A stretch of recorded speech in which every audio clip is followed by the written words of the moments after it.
कि कबीरा मन निर्मल भया जैसे गंगा नीर, पीछे पीछे हरि फिरे कहत कबीर कबीर।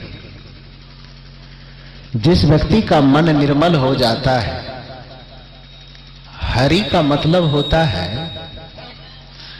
सीधे से अर्थ में हम जानते हैं कि हरि का मतलब परमात्मा, हरि का मतलब भगवान। और भगवान केवल एक शरीर वाला ही नहीं होता है, भगवान का मतलब होता है प्रकृति का नियम, भगवान का मतलब होता है अनुकूलता, भगवान का मतलब होता है हमारे सफलता का भाव।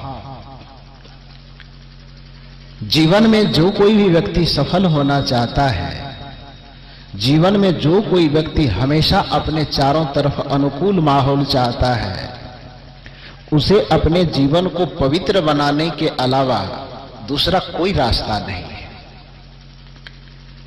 सदगुरु कबीर कहते कबीरा मन निर्मल भया जैसे गंगा नीर, पीछे पीछे हरि फिरे कहत कबीर कबीर। यदि आप अपने पीछे भगवत सत्ता को दौड़ाना चाहते हैं कि भगवान अपनी कृपा लेकर के आपके पीछे हमेशा दौड़ते रहे, तो आप इतना ही करो कि अपने आप को निर्मल बना लो। मन आपका जितना निर्मल होगा, ईश्वरीय सत्ता की कृपा, गुरु सत्ता की कृपा, परमात्मा सत्ता की कृपा आपके चारों तरफ दौड़ेगी। और यह केवल कबीर साहब की मान्यता हो ऐसी बात नहीं है। हमारे सनातन परंपरा में 4 ग्रंथ, वैदिक ग्रंथ, सबसे पुराना ग्रंथ है वेद। उस वेद में ऋग्वेद प्रथम ग्रंथ है। उस ऋग्वेद में एक मंत्र आता है कि मधुवाता रिक्तायते मधुचरन्ति सिन्धवः माधव विर्णः संतो औषधि। ये गायत्री मंत्र है। वैसे ऋग्वेद के अंतर्गत हजारों गायत्री मंत्र हैं। गायत्री मंत्र हम लोग प्रसिद्ध जानते हैं, ओम भूर्भुवस्वः तत्सवितुर्वरेण्यं भर्गो देवस्य धीमहि धियो यो नः प्रचोदयात्। ये प्रसिद्ध हो गया। हालांकि ऋग्वेद में ओम भूर्भुवस्वः नहीं है, ये बाद के लोगों ने जोड़ दिया है। मूल मंत्र इतना ही है, तत्सवितुर्वरेण्यं भर्गो देवस्य धीमहि धियो यो नः प्रचोदयात्। इतना ही गायत्री मंत्र है। उसमें और लोगों ने थोड़ा उसको रसीला बनाने के लिए, सुनने में अच्छा लगने के लिए उनमें ओम भूर भुवः स्वः इतना चीज को जोड़ा है अलग से। तो गायत्री मंत्र एक नहीं है, हजारों। उसी हजारों गायत्री मंत्र में एक प्रसिद्ध ग्रंथ है, मधुवाता रिक्तायते मधुचरन्ति सिन्धवः माधव विर्णः संतो औषधि। इसका अर्थ होता है रित आयते। रित का मतलब होता है नियम, रित का अर्थ होता है पवित्रता, रित का अर्थ होता है मधुरता, रित का अर्थ होता है चरित्र। जो व्यक्ति नियम, चरित्र और सद्विचार के साथ, मन की निर्मलता के साथ इस दुनिया में जीवन जीता है, ऋषि कहते हैं मधुवाता रित आयते मधुचरन्ति सिन्धवः माधव विर्णः संतो औषधि। इसका सीधा सा अर्थ होता है रित आयते मधुवाता, जो नियम और पवित्रता के पथ पर चलता है, जो मन की निर्मलता के पथ पर चलता है। मधुवाता, वाता का मतलब होता है हवा। जैसे वातावरण एक शब्द है ना, तो वाता का मतलब हवा होता है। वात माने हवा। ऋषि कहते हैं मधुवाता रित आयते, जो मन की निर्मलता के पथ पर यात्रा करता है, जो जीवन के चरित्र, सच्चरित्र जीवन की जो यात्रा करता है, मधुवाता रितायते। अर्थात मधु का मतलब तो मीठा होता है, ये सब जानता है। मधु माने मीठा। ऋषि कहते मधुवाता रितायते, जो सच्चरित्र और मन की निर्मलता के पथ पर चलता है, वाता मधु, हवाएं उसके लिए मधु अर्थात मीठा अर्थात अमृत बहाया करती है। मधु चरंती सिंधवः, जो मन की निर्मलता के पथ पर चलता है, दुनिया की सारी नदियां उसके लिए मधुरता और अमृत लेकर के बहती है। माधुर्न संतोषधि, धरती पे जितने घास भूसे जो कुछ भी दिखाई देते हैं सब उसके लिए अमृत पैदा करती है। ये ऋग्वेद के मंत्र का अर्थ है। इसका अभिप्राय क्या है? इसका अभिप्राय इतना ही है कि दुनिया का प्रत्येक व्यक्ति अनुकूलता का अमृत चाहता है। सब चाहते हैं हमारा स्वास्थ्य ठीक रहे, सब चाहता है कि हमारा घर धन्य धान्य से भरा हुआ रहे, सब चाहता है कि हम जो चाहें वह पूरा होता चला जाए। तो अनुकूलता ही एक अमृत है और वह अनुकूलता चाहिए। तो कबीर साहब आपको इतना ही निर्देश देते हैं। वो ये नहीं कहते हैं कि फलाना अंगूठी पहन लो तब तुम्हें अनुकूलता मिल जाएगी। पंडितों के पास जाओ, पूछो कि हमारा समय खराब चल रहा है, वो कहे कुछ हवन यज्ञ कर दो तुम्हारा समय ठीक हो जाएगा। कुछ पंडितों के पास जाओ, वो कहे कि तुम्हारी राशि गड़बड़ चल रही है, ये अंगूठी पहन लो तुम्हारा तकदीर ठीक हो जाएगा। अब किसी पत्थर की अंगूठी पहनने से हमारे राशि या तकदीर के ठीक होने का क्या सवाल होता है? राशि उसी के भी चक्कर में ज्यादा न पड़ो। राशि के चक्कर में पड़ने से यदि सब ठीक ठाक होता तो रावण का भी रा राशि है, रा शब्द है उसके नाम में। राम का भी नाम कौन अक्षर से शुरू होता है? राका से शुरू होता है ना। राम का भी नाम उसी अक्षर से शुरू होता है और रावण का भी नाम उसी अक्षर से शुरू होता है। तो दोनों की राशि एक हुई कि अलग? तो एक हार गया और एक जीत गया, राशि कहां चली गई? एक मार दिया और एक मर गया, राशि कहां चली गई? एक भगवान बन गया और दूसरा उसी राशि वाला उसी अक्षर वाला आदमी शैतान बन गया। कैसे हो गया ये? यदि कृष्ण की राशि वह है तो कंस की राशि उससे अलग है क्या? नाम के चक्कर में, अक्षर के चक्कर में देखो, आप जितना डरते हो, डराने वाले उतना अपना बाजार खोल करके बैठा हुआ है। डरो मत, केवल गलत कर्मों से डरो, अपने मन के कुविचारों से डरो, अपने मन के पापपूर्ण धारणाओं से डरो। हमारे मन में कोई विकृति न आ जाए इसका डर हमेशा लगा रहना चाहिए। हमारे मन में कोई पाप पैदा न हो जाए इसका डर हमेशा हमें लगा रहना चाहिए।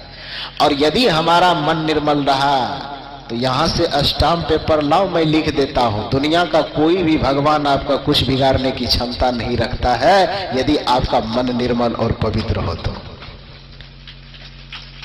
कबीर साहब तो कहते हैं कि भगवान को तुम अपने पीछे पीछे घुमाना चाहते हो तो कुछ मत करना, कोई मंत्र ना जपना।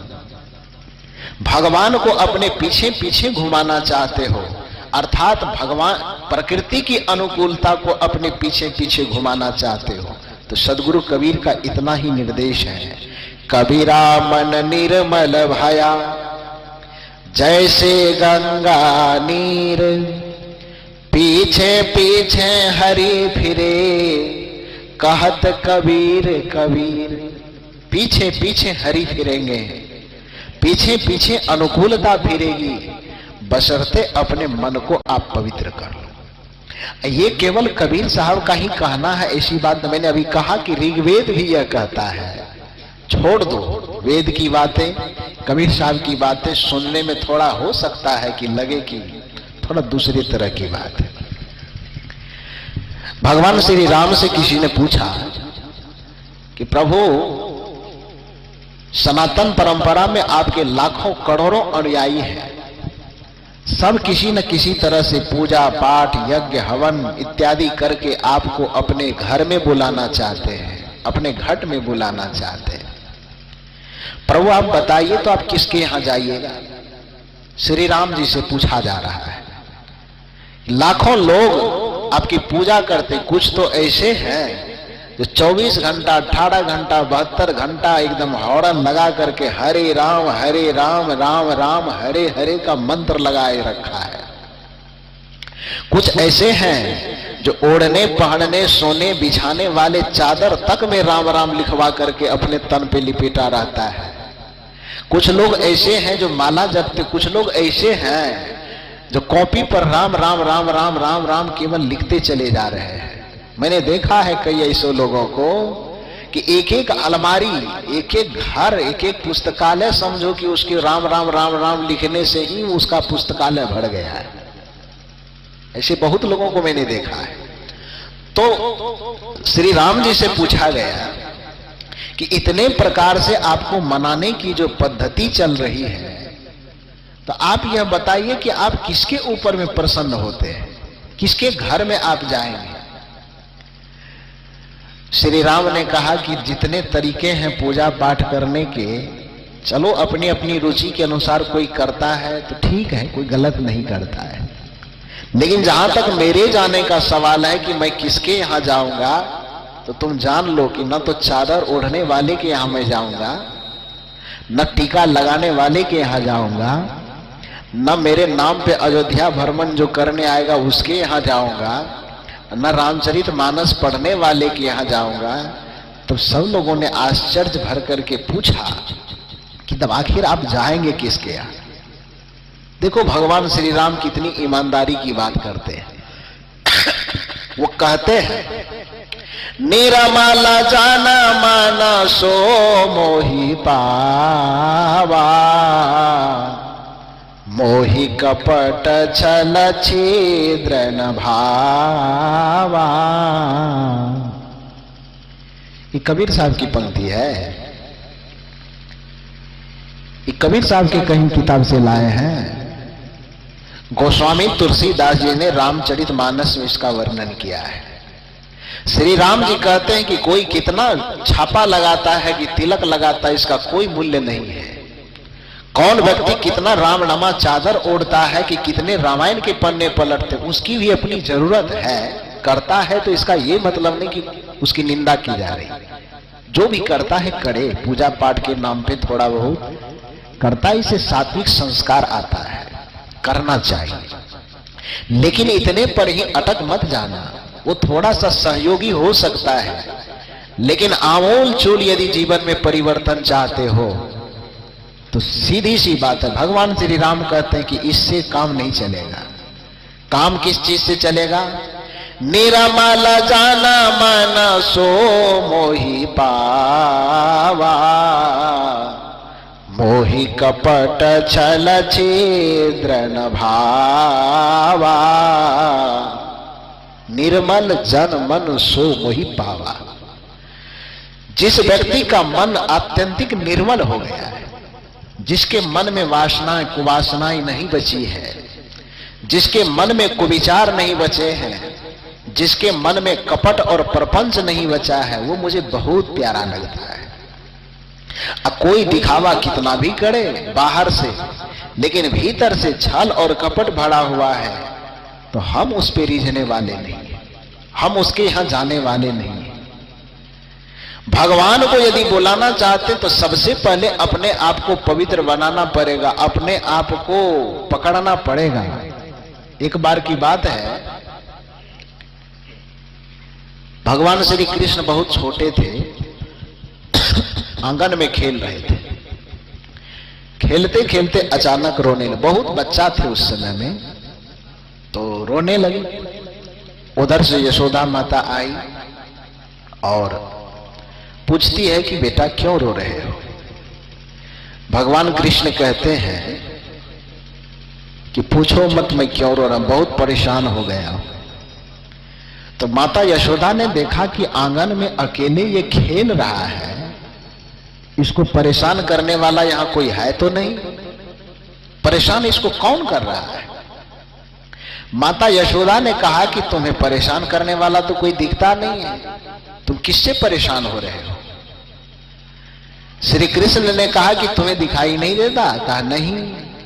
तो कृष्ण जी उंगली से इशारा करते हैं इशारा किसके तरफ किया? तो वही जो खेल रहा था ना, तो आंगन में धूप थी और वो धूप में जो खेल रहा था तो उसकी छाया बन रही थी। तो माता यशोदा देखे तो आदमी ने देखेगा जी कि कौन है अगल बगल में, छाया को कौन देखता है, उसकी गिनती कोई करता है।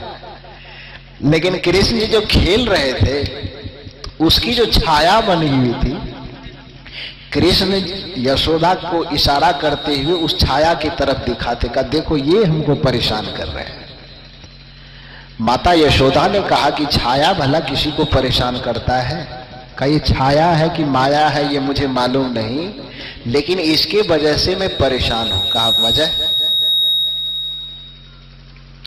कहा वजह यही है कि इसको मैं परास्त करना चाहता हूं, इसको मैं पीछे करना चाहता हूं, पकड़ना चाहता हूं, लेकिन सुबह से दौड़ते दौड़ते थक गया हूं। ना तो ये पकड़ में आ रहा है और ना ये मेरे पीछे हो रहा है। मैं चाहता हूं कि सुबह से तो 4-5 घंटे से दौड़ लगा लगा के थक गया हूं कि दो में से एक काम हो जाए, या तो ये मेरे पीछे चले जाए, हम इसके आगे हो जाए, या नहीं तो ये मेरे पकड़ में आ जाए। और दोनों में से एक भी काम नहीं हो रहा है। बचपना का जिद तो ऐसा ही होता है, वो किसी चीज में हारना नहीं चाहता है। बचपन से लेकर के जवानी तक की उम्र ऐसी होती है कि हमारा मन किसी भी कीमत पर हारना नहीं चाहता है। हर जगह हम जीतना चाहते हैं। उस जीत में क्या न्याय हो रहा है, क्या अन्याय हो रहा है, इसकी परवाह जवानी में नहीं होती है। चाहे जिस भी तरह से होना चाहिए, जीत होना चाहिए। छल करना पड़े, कपट करना पड़े, दगाबाजी करना पड़े, जैसे भी हो, केवल मन के सामने एक ही लालसा होती है कि हमें जीत चाहिए। और कृष्ण की उम्र उस समय बहुत छोटी थी। उम्र के स्वभावानुसार उसने कहा कि मैं इसे पछाड़ना चाहता हूं, लेकिन ये हारता नहीं। माता यशोदा ने कहा कि इसे हराना चाहते हो?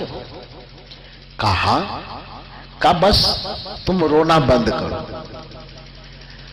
कृष्ण ने कहा कि तुम रोना बंद करो, ये मुझे जीतने नहीं देगा। माता यशोदा ने कहा मैं युक्ति देती हूं, तुरंत जीत जाओगे। कृष्ण जी ने कहा कि मैं सवेरे से प्रयास कर रहा हूं, मैं जीत नहीं पा रहा हूं, तुम कहती हो कि जल्दी जीता देंगे, ये कैसे होगा?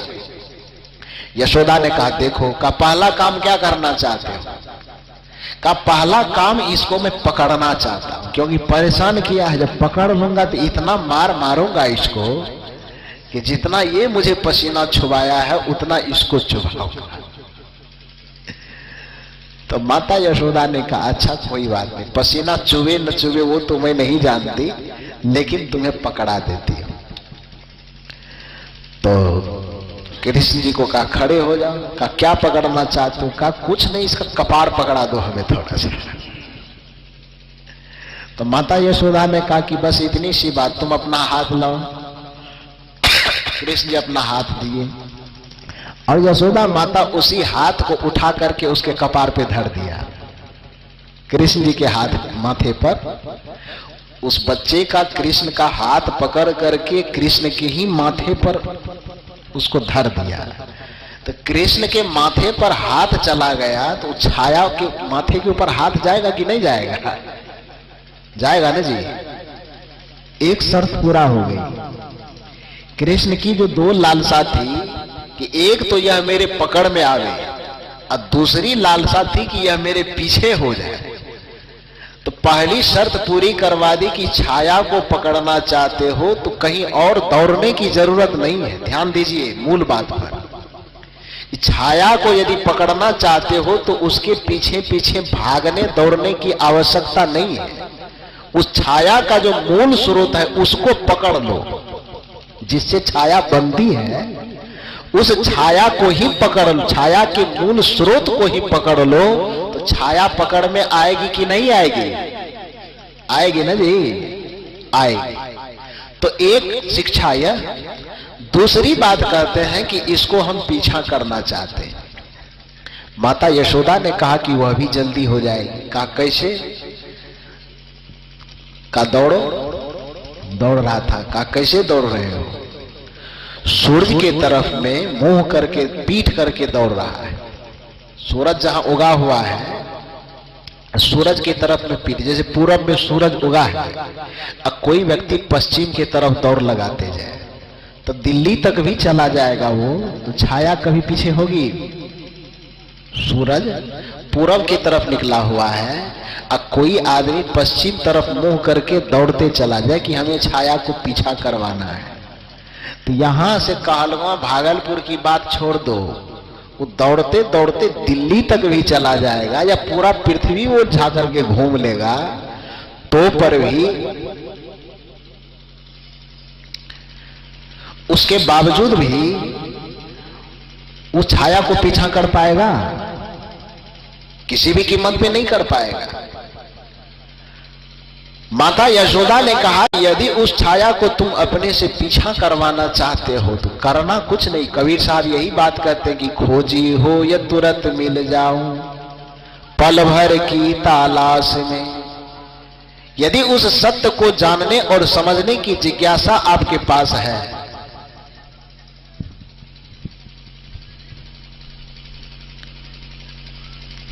तो पल भर की तलाश काफी है उसके लिए।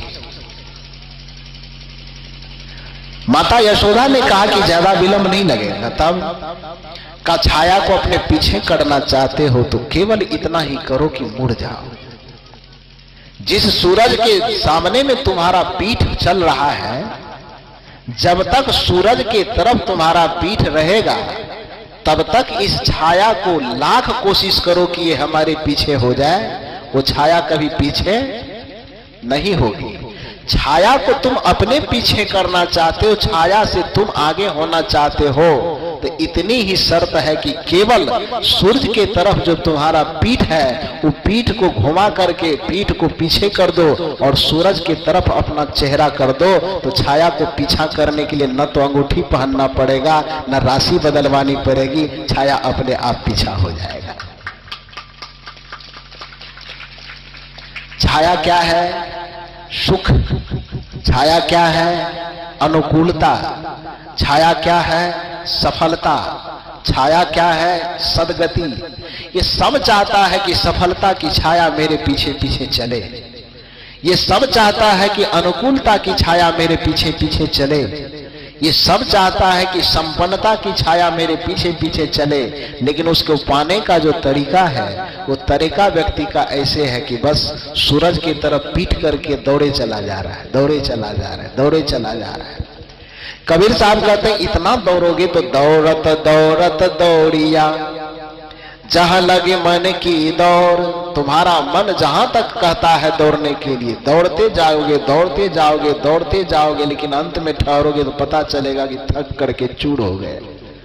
दौड़त दौड़त दौड़िया जहां लगा मन की दौड़, दौड़ थकी मन थिर भया वस्तु ठौर की ठौर। दौड़ करके जब थक करके चूर हो जाओगे, शांत होकर के जरा सा पीछे पलटोगे तो पता चलेगा कि हाय रे बाप ये क्या हो गया। ये तो जो 10 बरस 100 बरस दौड़ने के बाद पता चला, ये काश शुरुआत में ही मुड़ करके एक बार देख लेते तो ये 100 बरस दौड़ने की आवश्यकता नहीं पड़ती और तुरंत समझ में आ जाता कि सफलता कैसे मिलती है, तुरंत समझ में आ जाता कि शांति कैसे मिलती है। सदगुरु कबीर कहते हैं कि जीवन में यदि तुम सफलता, शांति, उन्नति, तरक्की कुछ भी चाहते हो तो बाकी चीज जो करते हो ज्यादा झमेला में न पड़ो, इतना करो। कबीरा मन निर्मल भया जैसे गंगा नीर, पीछे पीछे हरि फिरे कहत कबीर कबीर। अपने मन को निर्मल बनाने की चेष्टा करो। मन निर्मल कैसे होगा? मन को निर्मल, चूंकि मन हमारा जो बनता है वह हमारे इंद्रियों के विषयों संग्रहण करने के कारण हमारा मन बनता है। आंख से जब तक हम गलत देखते रहेंगे तब तक हमारा मन कभी शुद्ध नहीं बन सकता है। कान से जब तक हम गलत शब्दों को सुनते रहेंगे तब तक हमारा मन कभी शुद्ध नहीं हो सकता है।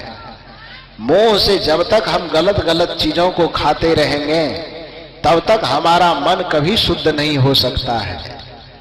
पैर से जब तक हम गलत गलत जगहों पर जाते रहेंगे तब तक हमारा मन कभी निर्मल नहीं हो सकता है। हाथ से जब तक हम गलत गलत कार्य करते रहेंगे तब तक हमारा मन कभी शुद्ध नहीं हो सकता है, क्योंकि मन कोई ऐसा अनायास चीज नहीं है जो जबरदस्ती कहीं से आ गया। हम जो देखते हैं, हम जो चखते हैं, हम जो बोलते हैं, हम जो सुनते हैं, हम जो करते हैं, उन्हीं देखे चखे भोगे किए हुए कर्मों का जो संस्कार है वही संस्कार हमारा मन कहलाता है। जैसे कोई व्यक्ति दिल्ली देखा है तो स्वाभाविक है कि यहां बैठ करके अभी जैसे ही कोई व्यक्ति दिल्ली शब्द बोलेगा तो उसके आंख के सामने में पूरा दिल्ली का नजारा नाचने लगेगा। लेकिन कोई व्यक्ति चीन नहीं देखा है, अब बैठ करके चीन का कोई व्यक्ति वर्णन करे तो चीन क्या है, उसके मन में चीन वाला मन बनेगा क्या? जिसने शराब पिया है, शराब का नाम लेते ही उसका पता नहीं जी चटर पटर करने लगेगा कि बिहार में बंद है तो झारखंड भी बगले में है, क्या दिक्कत है।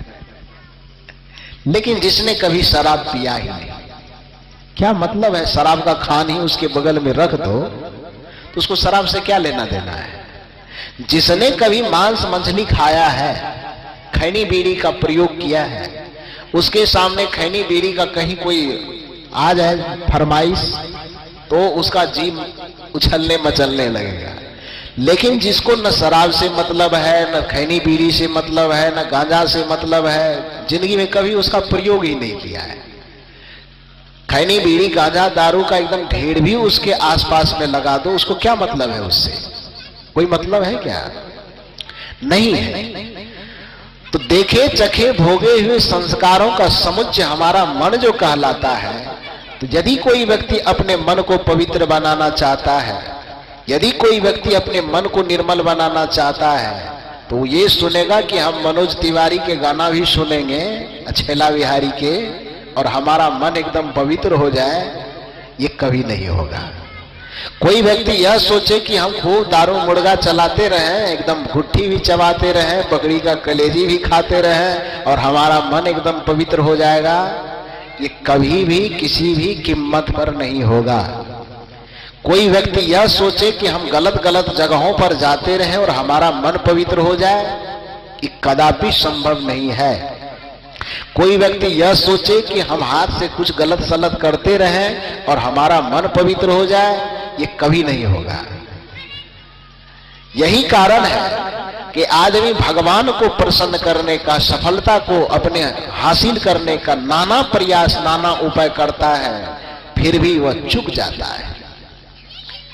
थोड़ी सी सफलता मिलती है, फिर 1% सफलता मिली तो फिर 1 लाख असफलता उसके लिए तैयार रहती है।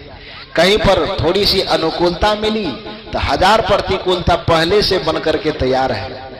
खुशी का एक संदेश मिला कि दुख का भी संदेश पहले से तैयार रहता है।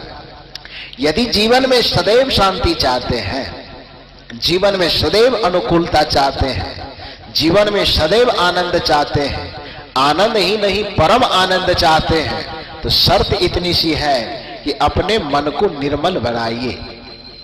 मन को निर्मल बनाने के लिए मैंने कहा कि आपका व्यवहार बहुत शुद्ध होना चाहिए, भीतर से बाहर से आपका जीवन बिल्कुल बेदाग होना चाहिए। जब तक आपका जीवन बेदाग ना होगा, आपका व्यवहार बेदाग नहीं होगा, आपका मन शुद्ध नहीं हो सकता है। हम जहां पर रहते हैं आपस में प्रेम से रहें, हम जहां रहते हैं आपस में सबके साथ सद्व्यवहार करें, हम जिसके साथ में रहते हैं एक दूसरे को के बीच में अच्छा बर्ताव करें। हम अच्छा बर्ताव न करके केवल हम ये सोचेंगे कि हमने कहीं जाकर के माला ले लिया, दीक्षा ले लिया, थोड़ा बहुत नाम जप कर लेते हैं, व्यवहार हमारा बिगड़ा है कि सुधरा है, इसकी हम कोई परवाह नहीं करते हैं, तो हमारा दीक्षा लेना, सत्संग सुनना भी ज्यादा कामयाब नहीं होगा। व्यवहार यदि शुद्ध है, चूंकि स्वर्ग को उतारना चाहते हैं, तो किसी विचारक ने बहुत बढ़िया कहा है कि मृदुवाणी सुंदर बर्ताव सभी गुणों की खान है, प्रेम की गंगा बहे जहां पे वह घर स्वर्ग समान है। मृदुवाणी, सबसे पहले वाणी मीठी हो और उसके बाद सबके साथ सुंदर बर्ताव हो। क्योंकि वाणी मीठी नहीं होगी तो बाकी दुनिया में कोई चीज मिठास नहीं ला पाएगा। दुनिया में सब जानता है कि सब प्रकार की मिठाई होती है, लेकिन सबसे ज्यादा मीठी चीज क्या होती है? वाणी होती है।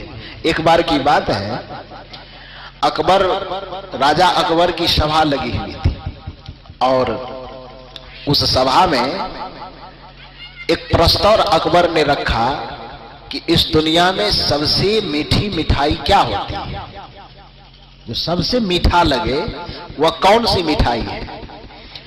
तो उसके जितने भी थे विद्वान लोग, जो जो चीज खाया होगा, किसी ने कहा जिलेबी बहुत मीठा होता है, किसी ने कहा नहीं नहीं कहलगांव का रसकदम बहुत मीठा होता है, अरे चुप, बंगाल का रसगुल्ला ज्यादा मीठा होता है।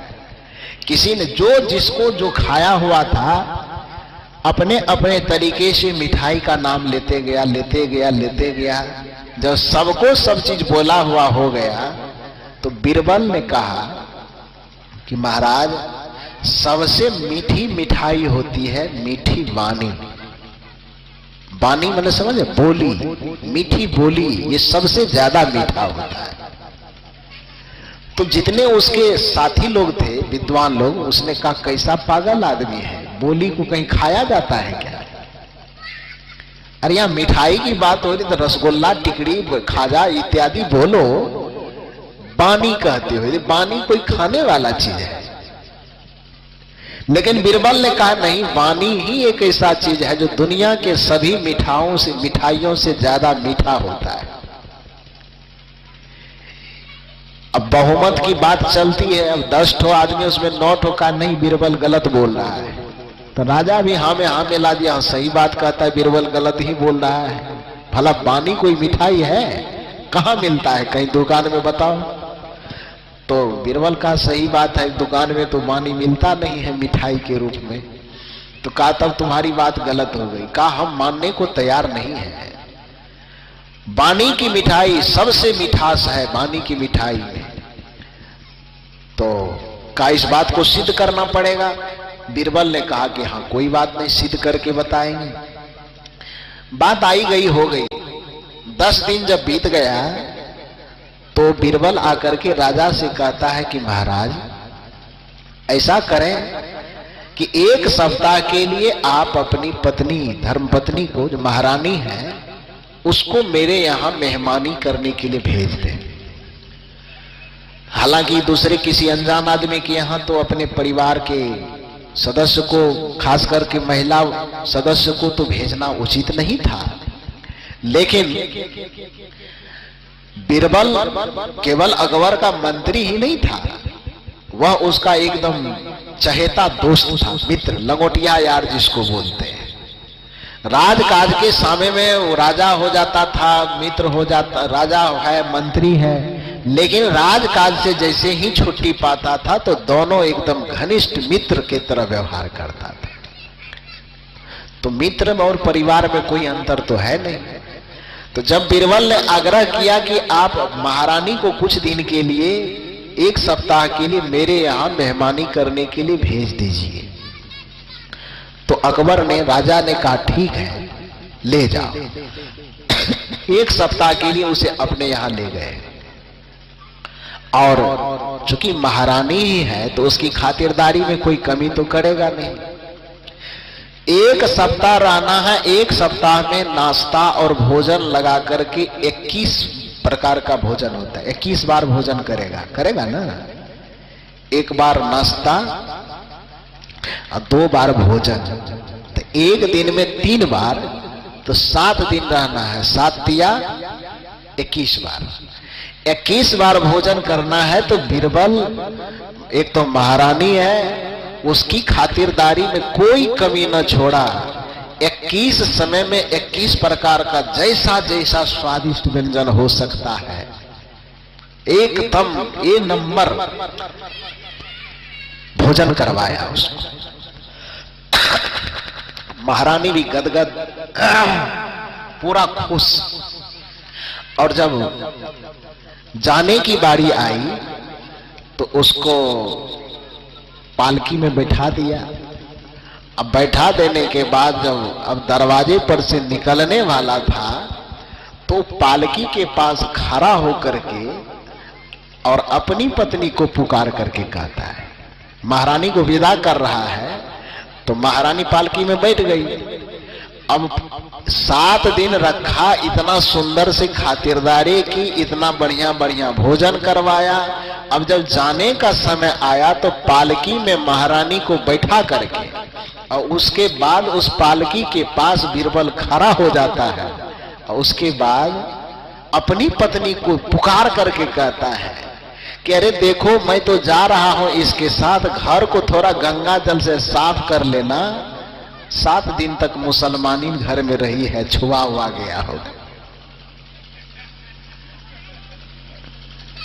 सुना करके कहता है, क्या हुआ? अब पालकी में जो महारानी बैठी है उसको मिठाई का स्वाद दिमाग में नाचेगा कि बात का स्वाद नाचेगा?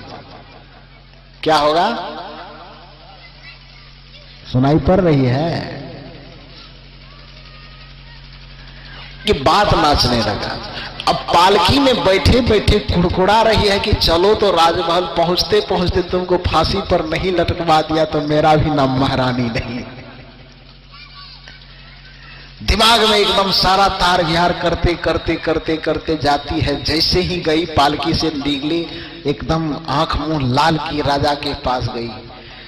कहा कि मैं कुछ नहीं, कोई भी बात करने से पहले मेरी एक बात सुन लो कि एकदम अभी के अभी बीरबल को फांसी होना चाहिए। कहा क्यों? 7 दिन तक तुम्हें अपने घर में रखा, खाने पीने में कोई दिक्कत दिया क्या? रहने सहने में कोई दिक्कत हुई? कहा कि रहने में कोई दिक्कत नहीं, खाने पीने में कोई दिक्कत नहीं, किसी प्रकार से खातिरदारी में कोई दिक्कत नहीं, लेकिन सब चीज ठीक ठाक रहने के बावजूद भी ऐसी कड़वी बात कहा है, ऐसी कड़वी बात कहा है कि उसके सामने में सब मिठाई फीका हो गया। अरे वो कुछ नहीं खिलाता, रूखा सूखा नमक पानी भी हमको पिला करके रखता, लेकिन हमको यदि थोड़ा बात बढ़िया से करता तो उसकी खातिरदारी में 4 छान लग जाती। लेकिन उसने सब चीज तो किया बढ़िया से, लेकिन बात थोड़ा कड़वा कर दिया जो सब चीज को बिगाड़ दिया। बीरबल आया, अकबर ने कहा कि तूने महारानी के साथ बड़ा दुर्व्यवहार किया है, तुमको फांसी की सजा दी जाएगी। कहा महाराज क्या गलती है? क्या मिठाई के आइटम में मैंने कमी किया? खिलाने में, उसको सुलाने में गद्दे की व्यवस्था कम की कि एयर कंडीशन की व्यवस्था कम की? क्या कमी क्या गिनाई उसने? कहा कमी, अरे तुम्हारी व्यवस्था में कोई कमी नहीं गिनाया, सब चीज में तो तुम्हारी बड़ाई ही बड़ाई हुई, लेकिन आने के वक्त में तूने कुछ ऐसा कड़वा बात कह दिया जो तुम्हारे हर किए कराए चीज पर पानी फेर दिया, और आज वह तुम्हारे लिए फांसी की फरमाइश कर रही है कि तुमको फांसी मिलना चाहिए। जीवन भर की मिठाई क्यों ना हो, जीवन भर की कमाई क्यों ना हो, एक उस पर कड़वी बात की गोली चली जाए तो सब बेकार हो जाता है। और जीवन के व्यवहार में कार्य में थोड़ा बहुत उतार चढ़ाव भी हो, लेकिन वाणी मीठी हो तो सब उतार चढ़ाव वहां पर आदमी भुला करके केवल उस मीठे व्यवहार मीठे वाणी को याद करके तृप्त हो जाता है। बीरबल ने कहा कि यह तो पहले से हम समझाना चाह रहे थे, पहले समझ लेते तो इतना नौटंकी करने की जरूरत भी नहीं पड़ती।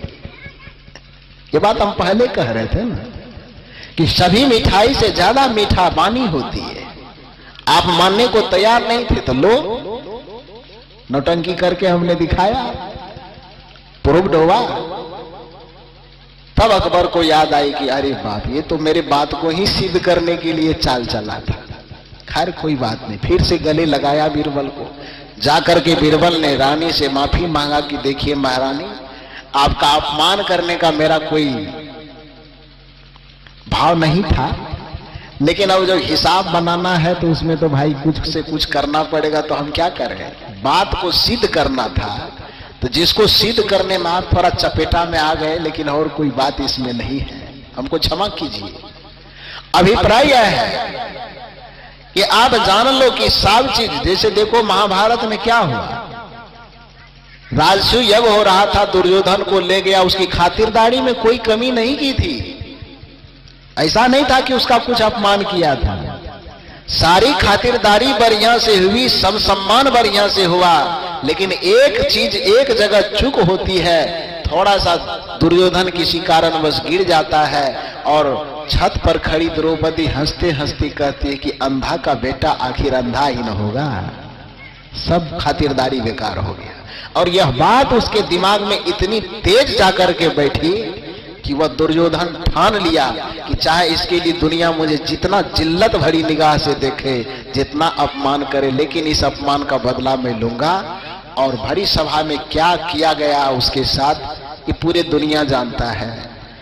तो धिक्कार करके जब एक बार पूछा था महाभारत में भीष्म पितामह ने कि अरे दुर्योधन, तुम अपने मां जैसी भाभी का चीर हरण कर रहे हो, इतने बुजुर्ग बैठे हुए हैं बड़ी सभा में, और उस बुजुर्गों के सामने में, उस परिजनों के सामने में मातृतुल्य तुम भाभी को नंगा करने की बात करते हो, ये सभा तुम्हें दिखाई नहीं देती? तो दुर्योधन ने एक ही जवाब दिया था कि मैं अंधा का बेटा अंधा हूं, तो अंधा को भला दिखाई देता है क्या? दुर्योधन ने यही कहा था कि पूछो इनसे जिनका साड़ी में खिंचवा रहा हूं।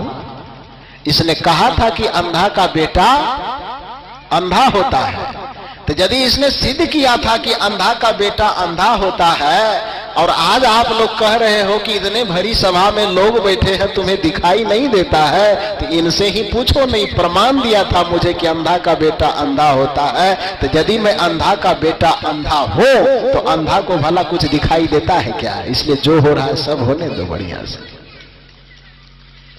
सब चीज ठीक रहे, लेकिन अपने वाणी को संभाल करके रखना ये व्यक्ति का परम कर्तव्य होता है।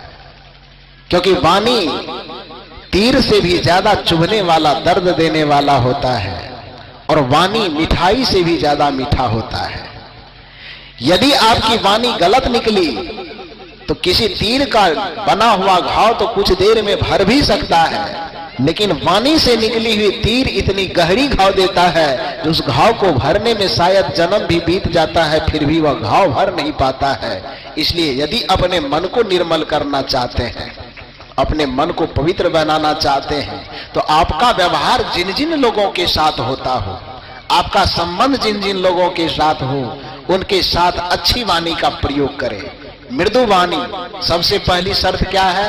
आपका जीवन स्वर्गमय हो, आपका जीवन सुखमय और शांतिमय हो, उसकी सबसे पहली शर्त मृदु वाणी। मृदु का मतलब तो मीठा, मृदु वाणी, सुंदर व्यवहार सभी गुणों की खान है। प्रेम की गंगा बहे जहां पर, वह घर स्वर्ग समान है। सज्जनों, मैंने आपसे आग्रह यह किया कि प्रत्येक व्यक्ति जीवन में सफलता चाहता है, प्रत्येक व्यक्ति जीवन में सुख चाहता है, प्रत्येक व्यक्ति जीवन में शांति और आनंद चाहता है, चाहे कहो ईश्वरीय कृपा चाहता है, अनुकूलता चाहता है। सदगुरु कबीर से जब यह प्रश्न किया गया कि भगवान कहो, हरि कहो, गुरु की कृपा कहो, सफलता कहो, अनुकूलता कहो, कि ये हमारे पीछे पीछे दौड़े, तो कैसे दौड़ेगा? लोगों ने शायद उम्मीद लगा के रखा कि कबीर भी कोई सस्ता वाला बात कहेगा कि अंगूठी पहन लो बस सब काम बन जाएगा। लोगों ने सोच रखा कि कबीर साहब भी कहेंगे कि चादर ओढ़ लो बस हो जाएगा, काम चल जाएगा। लेकिन कबीर सस्ता वाला बात नहीं कहते हैं, बल्कि वो ठोस बात कहते हैं। सस्ता महंगा की बात वो नहीं सोचते। जो ठोस बात है, जो वस्तु स्थिति से संदर्भित बात है, उस बात को सदगुरु कबीर कहते हैं। कबीरा मन निर्मल भया जैसे गंगा नीर, पीछे पीछे हरि फिरे कहत कबीर कबीर।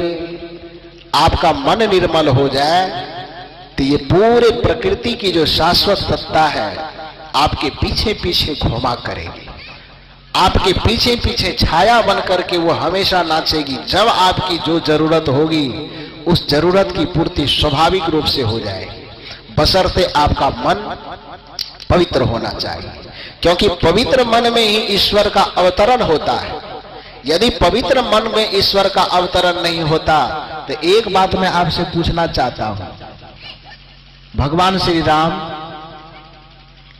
के पिताजी का नाम महाराज दशरथ, उसके माताजी का नाम मालूम है आप लोगों को?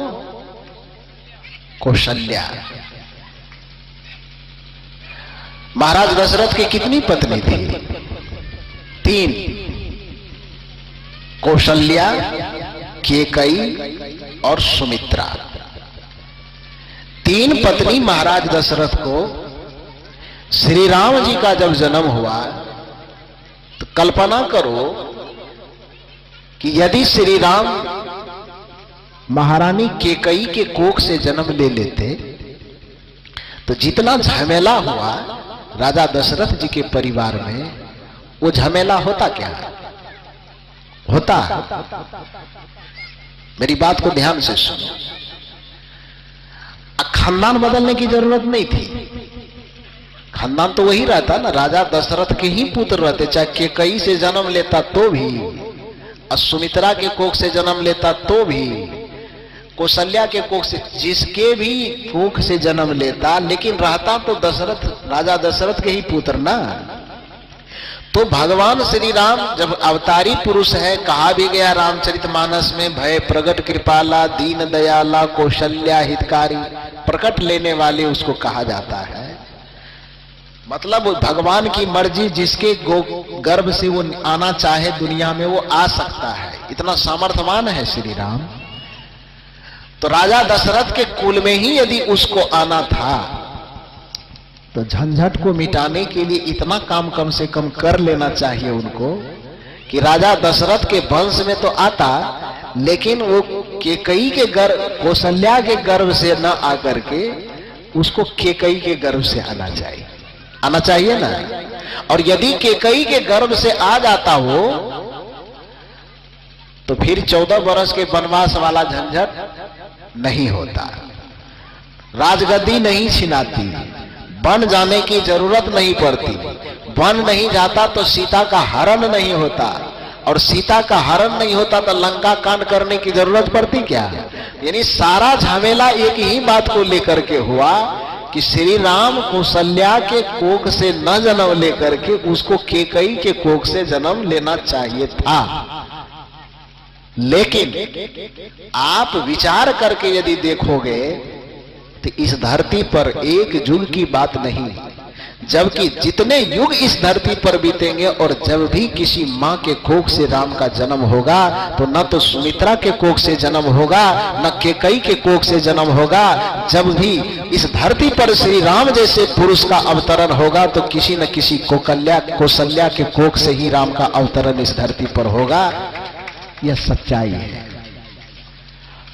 अब आप कहेंगे कि सब बार हर समय कौशल्या तो आएगी नहीं। हाँ आएगी, हर समय कौशल्या आएगी।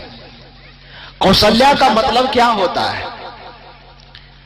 कौशल्या जिसे जीवन के प्रत्येक पक्ष में कुशलता हासिल हो उसको कौशल्या कहा जाता है।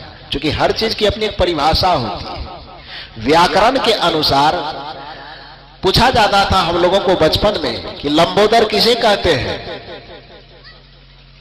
आप लोगों को पूछा गया है कभी? जवाब दिए कि नहीं दिए? मास्टर साहब बैठे हुए हैं बंसीपुर वाले, मुस्कुरा रहे हैं। पूछा जाता था कि लंबोदर किसे कहते हैं? क्या परिभाषा है? जिसका उदर लंबा हो उसे हम लंबोदर कहते हैं। चंद्रशेखर किसे कहते हैं? जिसके शिखर पर चंद्रमा सुशोभित होता हो उसे चंद्रशेखर कहते हैं। जिसका लंबा हो उदर उसे कहते हैं लंबोदर, अर्थात गणेश जी। जिसके शिखर पर चंद्रमा सुशोभित होता हो उसे कहते हैं चंद्रशेखर, अर्थात शंकर जी। ठीक उसी प्रकार से व्याकरण के अनुसार कौशल्या की परिभाषा करो तो पता चलेगा कि जो व्यवहारिक और पारमार्थिक जीवन के सभी पक्षों में कुशलता, पूर्ण कुशलता को हासिल कर लिया हो, उसको कौशल्या कहा जाता है। अर्थात एक स्त्री जब इस धरती पर बेटी बनकर के जन्म लेती है तो केवल बेटी नहीं रहती है ना, बेटी के बाद वो किसी की बहन भी होती है। बहन के साथ साथ फिर जब उसका विवाह होता है तो किसी की पत्नी बन जाती है, किसी की बहू बन जाती है, फिर उसके जब बच्चे होते हैं तो किसी की मां बन जाती है, फिर उसके बच्चे की शादी होती है तो किसी की सास बन जाती है, उसके यदि कोई बहन है तो उसकी वो साली बन जाती है, और उसका इसी तरह से न जाने कितने सारे संबंधों में उसका जीवन बट जाता है। कौशल्या हम उसे कहेंगे जो इस धरती पर जन्म लेकर के जो बेटी के रूप में भी जीवन जीने की कुशलता को हासिल किया हो, बहन बनी हो तो बहन की भूमिका को भी वो कुशलता पूर्वक जिया हो, पत्नी बनी हो तो पत्नी के जीवन को भी कुशलता पूर्वक जिया हो, मां बनी है तो मां के भी जीवन को कुशलता पूर्वक जिया हो। जो जीवन के सभी आयामों को कुशलता पूर्वक जीना जानता है उसी को कौशल्या कहा जाता है, और जो इस कौशल्या को धारण कर लिया उसके कोख से राम जैसे पुरुष का अवतरण इस धरती पर होता है। इसलिए राजा दशरथ के घर में भले ही राम का जन्म हुआ लेकिन वो कैकेयी के कोख से नहीं हो सकता है। राजा दशरथ के घर में भले ही राम का जन्म हुआ लेकिन वो सुमित्रा के कोख से जन्म नहीं ले सकता है। जन्म जब भी लेगा तो किसके कोख से? कौशल्या के कोख से। और वो कौशल्या आप भी बन सकती हो बशर्ते कुशलता हासिल करो।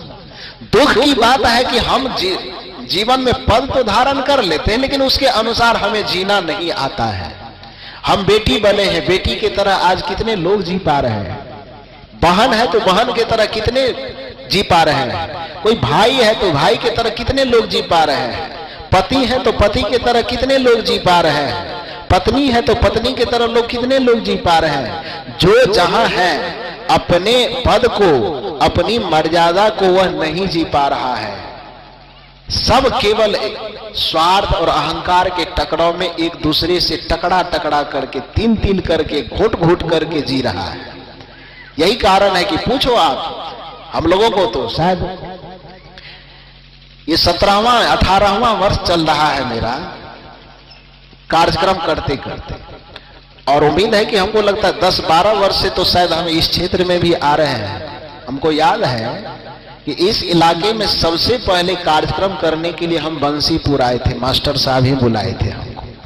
जब मैं पहाड़ पे वहां रहता था तो सबसे पहला कार्यक्रम पहाड़ पर से उतर करके जब इस इलाके में प्रवेश किया तो सबसे पहला कार्यक्रम हमारे फूल प्रकाश बाबू बंसीपुर हमको लाए थे।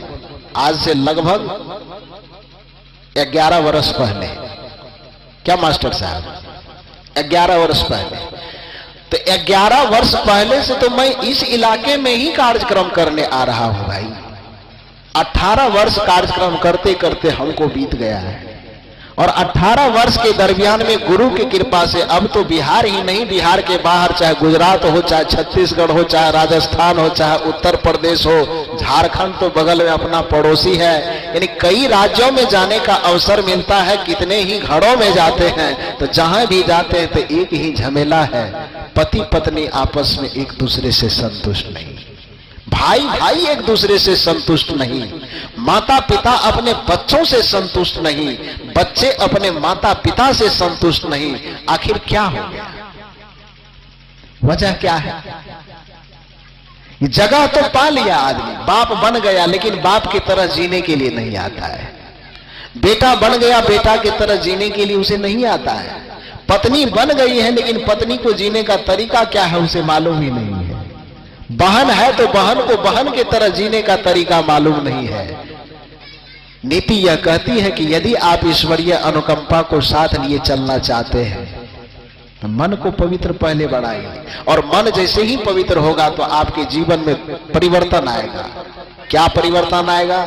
सबसे पहले आपकी वाणी मीठी हो जाएगी, मृदु वाणी, सुंदर बर्ताव, आपका व्यवहार सुंदर हो जाएगा। मन जैसे ही पवित्र होगा आपका व्यवहार सुंदर हो जाएगा। अर्थात आप जहां हैं, पत्नी है तो सुंदर पत्नी बनकर के जिएंगे। अब सुंदर मतलब देखने में सुंदर, घोड़ा लाड़ा ये वाला सुंदर नहीं, इससे तो शरीर के आकृति से वो तो जैसा जिसकी बनावट है सब अपने अपने जगह पर सुंदर है, किसी को गलत कहने की जरूरत ही नहीं है। सबकी अपनी अपनी जगह अहमियत है, सब अच्छे हैं, कोई बुरे नहीं है इस धरती पर।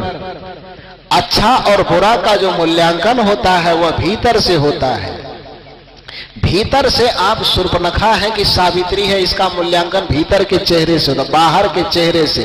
बाहर के चेहरे से यदि मूल्यांकन करोगे तो मीराबाई और ऐश्वर्या राय को सामने में खड़ा कर दो तो विश्व सुंदरी किसको बनाओगे आप? मीराबाई बनेगी? वो फेल कर जाएगी, क्योंकि वो बोरो प्लस पॉन्ड्स घिसती नहीं है अपने चेहरे पर। मीराबाई कभी मेकअप का सहारा नहीं लेगी ना। सबरी को खड़ा कर दो, बाहर में कैटरीना कैफ को खड़ा कर दो, लाखों की भीड़ किसके पास लगेगी? सबरी के पास। शकल और सूरत की सुंदरता का मूल्यांकन होगा तो सबरी फेल कर जाएगी वहां पर। फिल्म जगत की हीरोइनें, जो बड़ी बड़ी हीरोइनें हैं, वो पास कर जाएगी।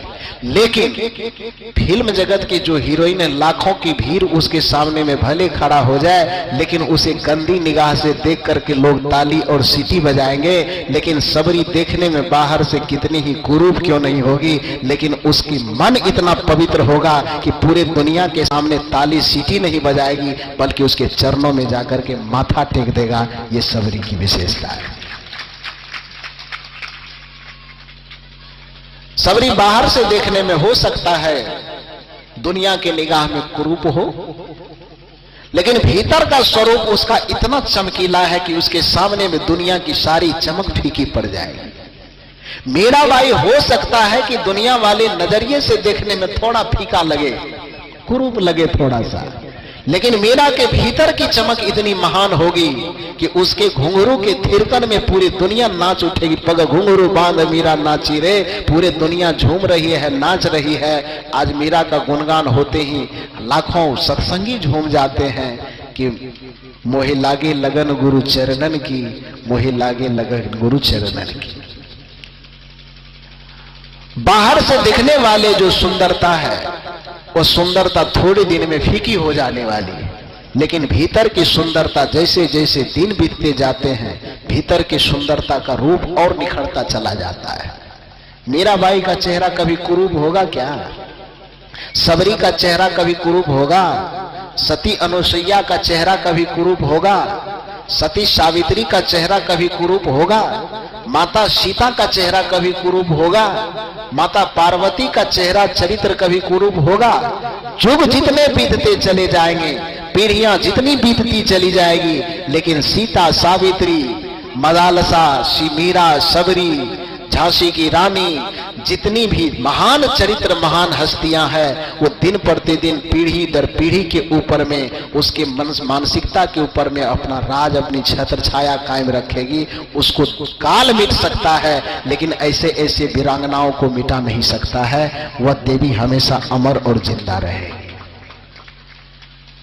भीतर के स्वरूप में इतनी ताकत होती है। तो कहने का अभिप्राय यह है कि बाहर से सुंदर होना या न होना ये हमारे हाथ की बात नहीं है, लेकिन भीतर से सुंदर होना या न होना ये हमारे हाथ की बात है। बाहर से हम यदि थोड़ा बहुत दुनिया की निगाह में कुरूप हैं, भीतर से अपने आप को महान बनाओ तो मृदुवाणी, सुंदर व्यवहार सभी गुणों की खान है। प्रेम की गंगा बहे जहां पर, वह घर स्वर्ग समान है। सज्जनों, मैं आपसे कह यह रहा था कि यदि जीवन में ईश्वरीय कृपा चाहते हैं, शांति, उन्नति और आनंद को अपने पीछे पीछे हमेशा घुमाना चाहते हैं, सदगुरु कबीर कहते हैं कुछ मत करना, बस इतना काम कर लेना। कबीरा मन निर्मल भया जैसे गंगा नीर, पीछे पीछे हरि फिरे कहत कबीर कबीर। और यदि यह काम आप नहीं किए तो मैंने कहा कबीर साहब की बात तो आप छोड़ दीजिए, भगवान श्री राम भी आपके पास नहीं आने वाले हैं। भगवान श्री राम को भी आप प्रभावित नहीं कर पाएंगे। आप कहेंगे कि हम तो कर लेंगे, हरे राम करके हम भगवान राम को खुश कर लेंगे। अरे कभी खुश नहीं होने वाले हैं। आप कहो कैसे? तो कितनी भी भक्ति का, आप तो 24 घंटा राम राम जपोगे, हनुमान जी कितना देर राम राम जपता है? कितना देर? सोते उठते जागते उसके रोम रोम से राम राम राम राम ही निकलता है ना जी। आप बहुत ज्यादा भक्ति करोगे तो 24 घंटा, 48 घंटा, 72 घंटा राम राम जपोगे, लेकिन हनुमान जी प्रत्येक सांस में राम का स्मरण करता है, सुमिरन करता है। इतना सुमिरन करता है कि राम जी के सबसे ज्यादा दुलारे, राम जी के सबसे ज्यादा प्यारे हनुमान जी, इतने प्यारे कि लक्ष्मण को जितना छूट नहीं था श्री राम के सामने में, उससे ज्यादा छूट हनुमान जी को थी। हनुमान बहुत प्यारा राम के, इतनी छूट थी कि कहा जाता है कि हनुमान जी को कहीं भी किसी भी वक्त राम से मिलने में कोई रोक टोक नहीं थी। यहां तक कि सीता से अकेले में भी राम जी बात कर रहे हो तो पर भी हनुमान को यह छूट थी कि वहां वो चले जाए, बेहिचक, बेरोक टोक, और किसी के पास नहीं थी। और हनुमान भी तो राम को प्राण से प्यारा मानते ही हैं। हनुमान सोचते थे कि हमारा जान चला जाए तो चला जाए, लेकिन श्री राम का बाल बांका नहीं होना चाहिए। इतना सेव्य भाव था। यही कारण है कि हनुमान जी अखंड बाल ब्रह्मचारी हैं। और बाल ब्रह्मचारी आदमी को सिंदूर वगैरह से कुछ मतलब है क्या? बाल ब्रह्मचारी सन्यासी आदमी को सिंदूर से क्या लेना? जो सिंदूर से हट के रहते। यही कारण हम लोग को कुछ माता लोग जब प्रणाम करने आती है तो हम लोग हाथ जोड़ के कहते कि दूर से ही प्रणाम करो। कुछ माताओं को तकलीफ भी हो जाती है कि बाबा पैर नहीं छूने देते। नहीं छोगे तो कुछ बिगड़ नहीं जाएगा, अलग से ही कर लिया करो। कुछ माता लोग जबरदस्ती प्रणाम करने आती है तो हम लोगों को भी एकदम माथे का सिंदूर रगड़ करके बजरंगबली बना देती है, कपड़ा सब में लगा देती है और कपड़ा गंदा हो जाता है।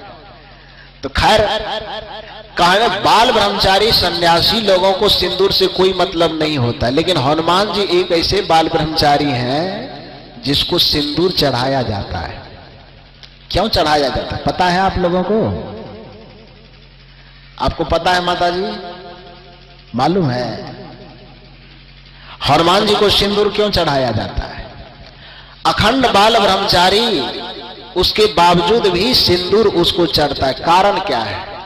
कारण है कि एक बार माता सीता जी स्नान करके और अपने कमरे में 16 श्रृंगार कर रही थी।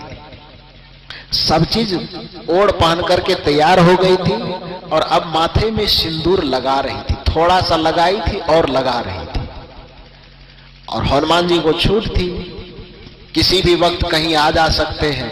तो हनुमान जी जब अचानक सीता के कमरे में, माता सीता के कमरे में प्रवेश किया तो देखा कि माता सीता बैठी हुई है दर्पण के सामने में और माथे पर वही सिंदूर लगा रहे। तो लाल लाल जैसे ही देखा ना, तो हनुमान कभी खून को ही लाल देखा था, दूसरा लाल चीज कभी बेचारा देखा ही नहीं था।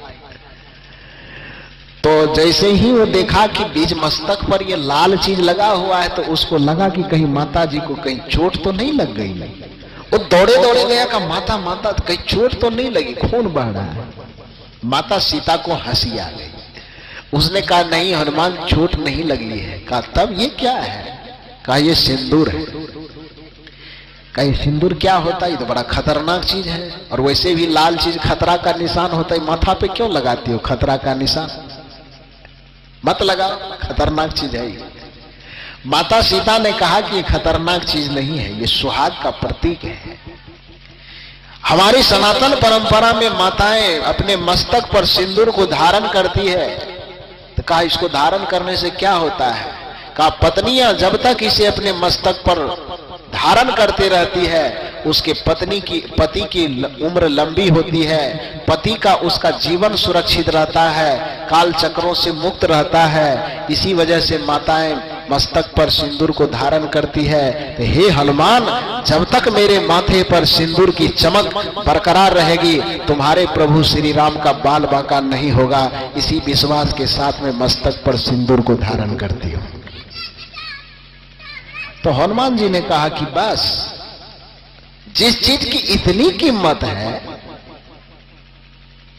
जिस सिंदूर का इतना महत्व है कि शरीर पर धारण करने से मेरे प्रभु का जीवन रक्षा हो सकता है, उस पे कोई आफत विपद नहीं आएगी, यह काम हो सकता है, तो इतना महत्वपूर्ण चीज को मात्र एक चुटकी लगाते हैं। कितना है आपके पास फैक्ट्री उक्टरी, निकालिए अपना।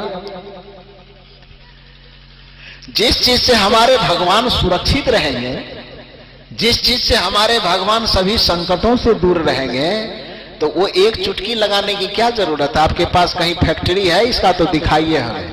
और सीता जी ने जब दिखाया 10-5 बोतल रखा होगा वो डब्बा में, उस हनुमान जी लेकर के उसे पूरे शरीर पे एकदम रगड़ लिए। सबने रोका कि अरे रे ये क्या कर रहे हो? का बस आज के बाद टोकना मत। यदि माता सीता एक चुटकी मस्तक में लगा करके हमारे प्रभु की रक्षा करने का व्रत लेती है, तो आज से हम अपने पूरे शरीर पर इसको रगड़ करके अपने प्रभु की रक्षा का व्रत लेंगे, इसीलिए हम उसको लगाते हैं। अब इससे क्या होता होगा नहीं होता होगा ये ज्यादा उलझाने सुलझाने की जरूरत नहीं है, लेकिन इसमें भावना कितनी बढ़िया छिपी हुई है। जिसका हम सेवा करते हैं, जिसको हम इष्ट मानते हैं, उस इष्ट के प्रति हमारे अंदर में श्रद्धा भावना कितनी है, उसकी सुरक्षा की कितनी भावना, इस चीज में इस जगह ये हमको देखना है। तो हनुमान जी यह काम करते थे। इतना हनुमान जी मानते थे राम को, इतना हनुमान जी राम की भक्ति करते हैं, लेकिन उसके बावजूद भी हनुमान जी के मन में एक बार कपट आ गया, तो श्री राम उसको अपने से दूर कर दिए, अपना नहीं रहे थे। भगवान श्री राम कहते कि हनुमान जैसे भगत जो हमारे लिए ही जीता है, हमारे लिए ही सांस लेता है, हमारा ही स्मरण करके खाता है, पीता है, सोता है, जगता है, जब उसके कपट करने पर मैं उसको नहीं अपना सकता हूं, तो तुम 2-4 बार माला जप लेते हो, 2-4 बार पन्ना पलट लेते हो, 2-4 टीका लगा लेते हो, तो तुम्हारे राम राम करने से हम तुमको अपना लेंगे, तुम्हारे घर आ जाएंगे हम। कहा कैसे? भगवान श्री राम ने कहा, मैंने कहा पहले ही कि उनका इतना ही शपथ है कि निर्मल मन जाना सो मोहि पावा, मोहि कपट छल छिद्र न भावा। सदगुरु कबीर का सूत्र है कि कबीरा मन निर्मल भया जैसे गंगा नीर, पीछे पीछे हरि फिरे कहत कबीर कबीर। श्री राम जी अपने विचारधारा का तालमेल कबीर साहब से बैठाते हैं कि निर्मल मन जन सो मोहि पावा, अब मोहि कपट छल छिद्र न भावा। कार्य सामान्य लोगों की बात तो छोड़ दो, जो हनुमान मेरे लिए सोता है, जगता है, जीता है, मरता है, उस हनुमान से भी एक बार कपट हो गई तो मैंने उसको नहीं अपनाया। कहाँ कपट हुई?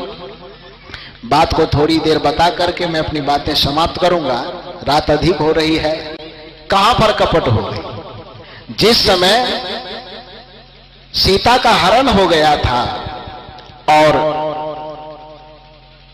राम जी सीता की खोज में आगे बढ़ते बढ़ते बढ़ते बढ़ते शबरी के आश्रम पर गए।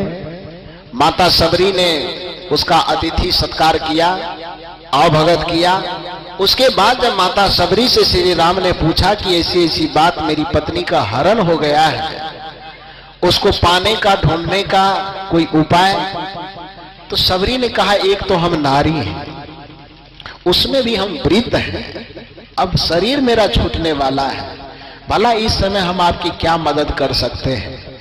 लेकिन हाँ, एक उपाय मैं बताती हूं कि जिस दुख से आप परेशान हैं, उसी दुख से एक राजा और है जो परेशान है, उसका नाम है सुग्रीव। वो पहाड़ के कंदरा में छिप करके रहता है, जाइए उनसे मुलाकात कीजिए, शायद कुछ गठबंधन हो जाए आप दोनों की, अब बातचीत बन जाए तो कुछ आपको मदद मिल सकता है। शबरी यह युक्ति बताती है और श्री राम और लक्ष्मण दोनों भाई वहां से चल देते हैं। सुग्रीव जिस पहाड़ के गुफा में छुपे हुए हैं अपने भाई बाली के डर से, उसी पहाड़ के गुफा के आसपास में राम और लक्ष्मण दोनों टहलने लगते हैं। अचानक गुफा के कंदरा से नजर आता है, एक गुप्तचर देखता है कि 2 धनुर्धारी टहल रहे हैं। यह सूचना जाकर के सुग्रीव को देता है। सुग्रीव बेचारा तो पहले से डरा हुआ है ही, उसका डर और बढ़ जाता है। जब सूचना मिलती कोई दो धनुर्धारी टहल रहे हैं, उसका डर बढ़ गया। अपने डर से आकुल होकर के वह दौड़े दौड़े गया हनुमान जी के पास। हनुमान जी राम जी के भक्त होने से पहले सुग्रीव के महामंत्री थे। सुग्रीव उसको बुलाते हैं कि हनुमान, तुम्हारे जैसा बुद्धिमान, तुम्हारे जैसा चतुर आदमी ही इस संकट का निवारण कर सकता है। सुने हैं कि दो धनुर्धारी नीचे में आया है, पता नहीं कोई अनजान व्यक्ति है कि बाली का भेजा हुआ आदमी है, ये तो मेरे समझ में नहीं आता। यदि बाली का भेजा हुआ आदमी होगा तो उसको कोई साम दाम दंड भेद लगा करके उसको मिटाने का कोशिश करना, और यदि कोई वो अलग दलग आदमी होगा तो कोशिश करना कि हमारे दल में आकर के वो मिल जाए। और यह पाठ पढ़ा करके हनुमान जी को भेजा कि जाओ पहले मुलाकात करना, बात करना, बात करने पर पता चले कि यदि वो बाली का आदमी है तो बस वहीं पर उसको चटनी बना देना, और यदि समझ में आवे कि नहीं आदमी अपने में मिलने लायक है तो अपने पार्टी में उसको मिला लेना। यह बात हनुमान जी को बता करके और दोनों भाई के पास भेज दिया। तो हनुमान जी उसके पास अपना रूप तो लेकर के जाएंगे नहीं, अपना रूप गुप्तचर अपना रूप लेकर के कैसे जाएगा? तो वहां पर वह रूप बदल लेता है। कथा कहती है रामायण की कि वह कैसा रूप लेकर के गया, एक ब्राह्मण का वेश बना लिया। असल में वो है कौन? हनुमान जी, लेकिन वेश बनाया कैसा? एक ब्राह्मण का वेश बना करके गया। श्री राम जी से मुलाकात हुई। मुलाकात होने के बाद जब दोनों की बातचीत हुई, बातचीत होते होते होते घंटों भर बातचीत चलती है। इतना देर बातचीत होने के दरमियान में हनुमान जी को यह एहसास होता है कि ये तो हमारे प्रभु हैं, ये हमारे भगवान हैं। और जब बातचीत के दरमियान में ही परिचय होता और ये जानकारी होती है कि ये हमारे भगवान हैं, तो हनुमान जी आओ देखा न ताओ एकदम झपट करके श्री राम के चरण में गिर गए और उनका पैर पकड़ करके आंसू से ही उसके पैर को धोने लगे। 10 मिनट बीता, 1 घंटा बीता, हनुमान श्री राम के चरण पर लेटे हुए हैं। हनुमान जी के आंख से आंसू बह रहा है, श्री राम जी का चरण उनके आंसू से धुल रहे हैं। लेकिन हमारी संस्कृति, हमारी सभ्यता यह कहती है कि कोई आदमी हमें प्रणाम करता हो तो हम भी इधर से प्रणाम करते, कोई हमारे सामने झुकता हो तो उसको हम झुक करके उसको उठा लेते हैं कि उठिए। कोई हमें जय गुरु बोलता है तो हम जय गुरु बोलते हैं, कोई हमें साहब बंदगी कहता है तो सामने से साहब बंदगी कहते हैं, कोई सामने से नमस्कार करता है तो हम भी उसको नमस्कार करते हैं। सभ्यता कहती है। हनुमान जी झुके झुके झुके झुके रो तो रहे हैं, लेकिन जब 1 घंटा बीत गया तो हनुमान के मन में थोड़ा 6-5 होने लगा कि हमारे श्री राम को तो दुनिया वाले मर्यादा पुरुषोत्तम कहते हैं, जो सभी मर्यादाओं को जानता है। और इस व्यक्ति के पैर पर मैं 1 घंटा से लेटा हुआ हूं। इस व्यक्ति को इतनी भी मर्यादा मालूम नहीं है कि जो आदमी पैर पर झुके तो उसको तुरंत उठा लेना चाहिए। 1 घंटा से इसके पैर पर गिर करके हम रो रहे हैं, न तो मुंह से कह रहा है कि उठिए, और न हमको झुक करके उठा रहा है कि उठिए। तो कहीं हम असली राम के चरण में है कि नकली वाला के चरण में बड़ा फेरा है। हनुमान जी के मन में दुविधा चल रही है, बड़ा मुसीबत है। अब मन में ही सोच रहा है, नया नया भगवान मिला है, कुछ कह भी नहीं सकता, मुंह से बोलेगा कहीं गुस्सा जाए तो दिक्कत है। मन में ही उमर घुमर करके बात, लेकिन डर से कहो लाज से कहो बोल नहीं पा रहे हैं। अंत में जब सीमा से बाहर हो गई तो हनुमान जी से रहा नहीं गया, वैसे मोथा अब रोना बंद कर दिया। जो पैर धो रहा था आंसू से, आंसू टपकना बंद हो गया। अब माथा ऐसे उठा के कहता है कि प्रभु एक बात हम सोच रहे हैं। कहा क्या? कहा कि आपके चरण में हम इतना देर से झुके हैं फिर भी आप उठा नहीं रहे, आप असली वाला है कि नकली वाला है? राम जी ने कहा कि पहले तो तुम्हें बोलना नहीं चाहिए, और जब बोल ही दिए तब उत्तर सुन लो, अरे हम हैं असलिए वाला, नकली वाला नहीं है। तो बोला जब आप असली वाला है तो मर्यादा पुरुषोत्तम हो के मर्यादा का पालन क्यों नहीं कर रहे हैं?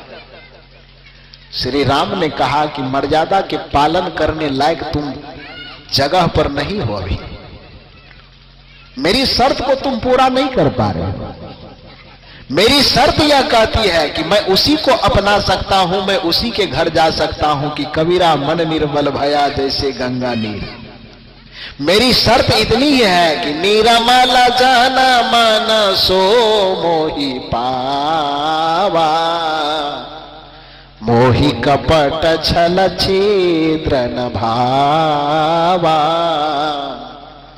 तुम मेरे इतने समीप हो कि बात से तुम मुझे पहचान गए हो, तुम मेरे इतने समीप हो कि मेरे पैर पर गिरे हुए हो, फिर भी मेरी शर्त को तुम पूरी नहीं कर पा रहे हो। तो 1 घंटा से मेरे पैर पर गिर करके अपने आंसू से मेरे चरण को धोने के बावजूद भी तुम मुझसे कोसों दूर हो, इसीलिए हम मर्यादा कहो अमर्यादा कहो तुम्हारी तरफ हम देख भी नहीं रहे हैं। तो हनुमान को लगा कि इसमें आपकी शर्त कैसे पूरी, क्या हम चोर लगते हैं, हम व्यभिचारी हैं, हम बेईमान हैं कि हम शैतान हैं, क्या है? उसने कहा, श्री राम ने कहा कि चोरी नहीं है तुम में, बेईमानी नहीं है तुम में, परपंच नहीं है तुम में, ये बात सही है, लेकिन कपट अभी तुम में भरा पड़ा है हनुमान, इसलिए हम तुमको अपना नहीं सकते। हनुमान ने सोचा कपट, अरे कपट क्या?